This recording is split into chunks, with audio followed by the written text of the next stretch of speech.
অসমৰ জনপ্ৰিয় কণ্ঠশিল্পী দীপলিনা ডেকাই এইমাত্ৰ দিছে এটা ভাল খবৰ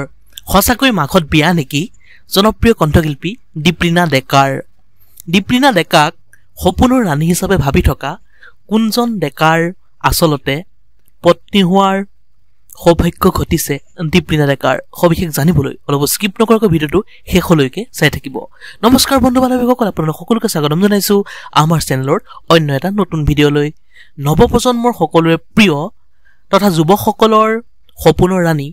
দীপলিনা ডেকা সঁচাকৈ মাঘত বিয়া হ'ব নেকি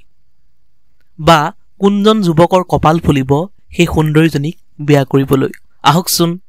আজিৰ ভিডিঅ'টো আৰম্ভ কৰোঁ অসমৰ মোহময়ী তথা জনপ্ৰিয় অভিনেত্ৰী কণ্ঠশিল্পী দীপলিনা ডেকাৰ আজি ব্ৰহ্মপুত্ৰৰ সামাজিক মাধ্যমত নিজে শ্বেয়াৰ কৰিছে সেই ভাল খবৰটো এটা আশাব্যঞ্জক খবৰ বেছি সাসপেন্স নিদিওঁ আহক তেন্তে বাতৰিটো প্ৰকাশ কৰোঁ হয় আপোনাৰ সকলোৰে প্ৰিয় তথা অসমবাসীৰ হিয়াৰ আমঠু সুন্দৰী কণ্ঠশিল্পী দীপলিনা ডেকাই